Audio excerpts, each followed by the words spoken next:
मेरे भाई बहन, यमराज ने फिर मुड़कर देखा, सावित्री लौटी नहीं है, पीछे चली आ रही। बेटी जिद मत करो, देखो तुम्हारी इस शक्ति से, जो तुमने आराधना कर मां भगवती से शक्ति प्राप्त किया है, उसके आगे मैं नतमस्तक हूं। तुम्हारे साहस के आगे, तुम्हारे शौर्य के आगे यमराज ने हाथ जोड़ करके कहा, मैं नतमस्तक हूं। देखो मैं तुम्हारे शौर्य से, तुम्हारे साहस से नतमस्तक हूं, प्रसन्न। मेरा पीछा मत करो, मेरे पीछे मत आओ। बदले में जो वरदान चाहो मुझसे पाओ, मांग लो। मैं वचन देता हूं,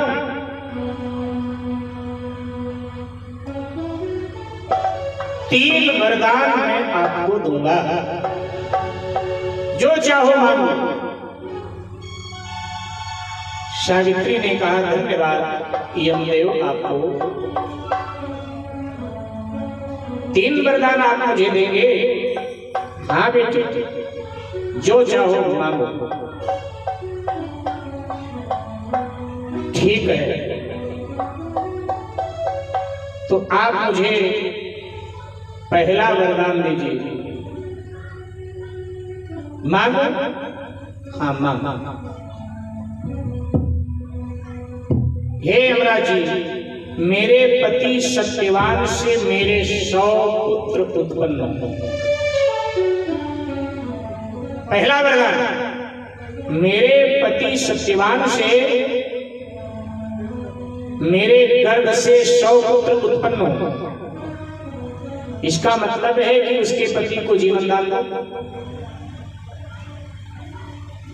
फिर दूसरा वरदान कहा, महाराज दीजिए, मेरे कोई भाई नहीं है, मुझे भाई मिल जाए। फिर कहा, तीसरा वरदान दीजिए। यमराज योग वस्तु कहता जा रहा है।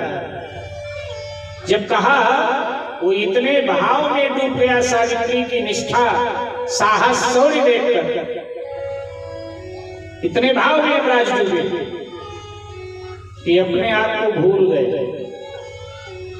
कहा कि पहला वरदान ये दीजिए कि मेरे पति सत्यवान से मेरे गर्भ से 100 पुत्र उत्पन्न हो। योग वस्तु देखिए, ऐसा ही होगा। फिर कहा, दूसरा वरदान दीजिए, मेरे कोई भाई नहीं है, मुझे भाई मिल जाए। योग वस्तु ऐसा ही होगा। फिर सावित्री ने कहा कि अब तीसरा वरदान दीजिए महाराज, कि मेरे ससुर और मेरे सासू की आंखें नहीं। ऐसी बहू होनी चाहिए ना कि प्यार करे सासू ससुर। आंख नहीं, आंख मांग रही है। अब आजकल तो आंख हो तो कई बहुएं कह देती कि आंख ना रहे देखे नहीं, ये इच्छा है आंख ले लो। तभी तो कहावत है ना आपके पंजाब में कि सास मिले तो चंगी हो, नहीं तो फोटू टंगी हो। तभी तो कहावत। लेकिन ये बहू कैसी है? ये ऐसी नहीं कि सास मिले तो चंगी हो, नहीं तो फोटू टंगी हो।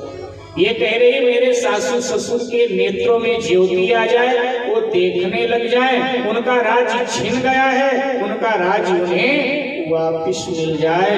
यमराज ने कहा, यो वस्तु ऐसा ही होगा, ऐसा ही होगा बेटी, ऐसा। अच्छा बेटी, मैं चला, आप भी जाओ। ये कहकर यमराज फिर चल पड़े। सावित्री फिर पीछे पीछे।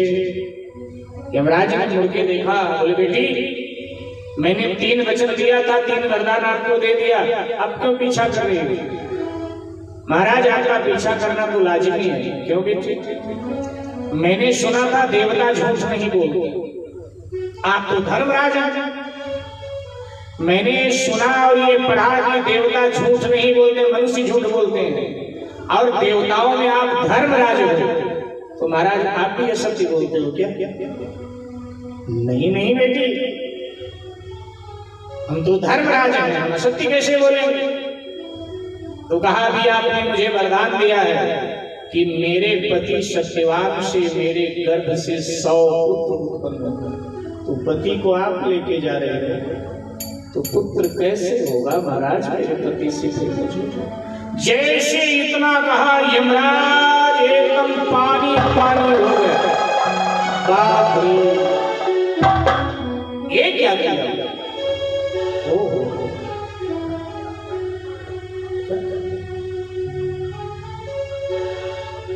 बेटी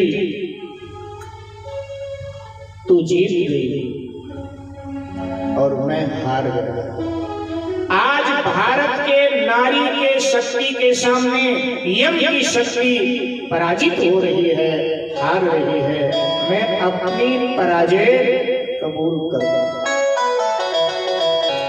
छोड़ दिया सत्यवान की आज्ञा और जैसे सत्यवान की आज्ञा को छोड़ा यमराज ने, 100 में प्रवेश हुआ। एकदम 100 उठकर खड़ा हो गया। सत्यवान उठकर खड़ा हो गया। सावित्री एकदम नीचे। सत्यवान उठकर खड़ा हुआ, आंख मलता हुआ। सावित्री शाम हो गई, हाँ घर चलने का समय, चलो। लेकिन लकड़ियां तो हमने काटी, ये मुझे क्या हो गया? बोले कुछ नहीं हो गया था, आपके सर में पीड़ा हो रही थी तो आपने मुझे बताया मेरे सर में दर्द है। मैंने कहा आ जाओ लेट जाओ, तो आप आकर लेट गए थे, कुछ हुआ नहीं था आपको। चलो, लेकिन अब शाम का भोजन कैसे मिलेगा? सावित्री ने कहा शाम के लिए राशन पानी है, चिंता मत करो, कल दोपहर तक के लिए, कल शाम का प्रबंध करना। आई चल। सावित्री लेकर के आ गई और यहाँ जब पहुंची तो सासू ससुर देख रहे थे, टकर टकर आंखों में एकदम रोशनी आता। सत्यवान ने देखा ये क्या हुआ, और तब सावित्री ने समस्त घटना सासू ससुर को, पति को बताया। सासू ससुर कहने लगे कि तू देवी है, तूने हमारे भाग्य की जगह दी बेटी सावित्री। और उधर अश्वसेन को भी चिंता थी सावित्री के पिता। उन्होंने मंत्रिमंडल को भेजा था कि जाकर देखो मेरे दामाद है या सचमुच में गया। और जब वो लोग आए तो उन्हें भी इस बात को पता चला, वो भी हर्षित हुए। सावित्री, सत्यवान और दुर्धसेन, माने सत्यवान अपने माता पिता सावित्री के साथ ससुराल गए। सावित्री ने वरदान की बात बताई और उधर यमराज ने उसको स्वप्न दिया, जिस राजा ने दुर्धसेन का राज्य छीन लिया था, कि बिना युद्ध के उनका राज्य वापस कर दे, अन्यथा युद्ध में तेरी पराजय होगी। उसने आकर के और वो राज्य जो है वो दुर्धसेन को वापस कर दिया। सत्यवान अब राजा बना और सावित्री महारानी बनी। कि जब तक जीवित रहे तब तक मां भगवती की आराधना उपासना करते रहे और अंततः सत्यवान सावित्री ने मां के लोक को प्राप्त किया है, क्योंकि मां के